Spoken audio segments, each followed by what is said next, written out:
Ward மறுவரையறை முடிந்த பிறகே உள்ளாட்சி தேர்தல் என்று தமிழக அரசு சென்னை உயர்நீதிமன்றத்தில் உறுதிபட தெரிவித்திருக்கிறது. முக்கிய செய்தியாக பார்த்துக் கொண்டிருக்கிறோம். கூடுதல் விவரங்களை செய்தியாளர் சுரேஷ் வழங்க கேட்கலாம்.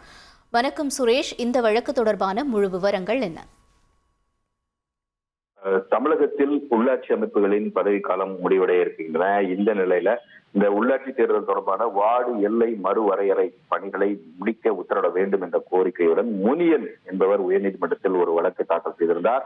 அவர் தன்னுடைய மனுவில் இந்த உள்ளாட்சி அமைப்புகளில் பட்டியலினத்தவர், பழங்குடியினர் மற்றும் மகளிருக்கு ஒதுக்கப்படக்கூடிய வார்டுகள் குறித்து முடிவு செய்த பிறகே உள்ளாட்சி தேர்தல் குறித்த அறிவிப்புகளை வெளியிட வேண்டும் என்ற ஒரு கோரிக்கையும் அந்த மனுவில் வைத்திருந்தார்.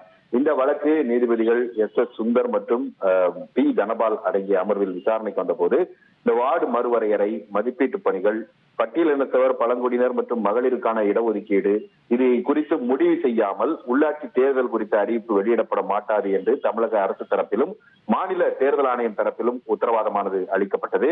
இந்த உத்தரவாதத்தை பதிவு செய்து கொண்ட நீதிபதிகள் இந்த வழக்கை முடித்து வைத்து உத்தரவிட்டிருக்கிறார்கள். விவரங்களுக்கு நன்றி சுரேஷ். செய்திகளை உடனுக்குடன் தெரிந்து கொள்ள உடனே சப்ஸ்கிரைப் பண்ணுங்க.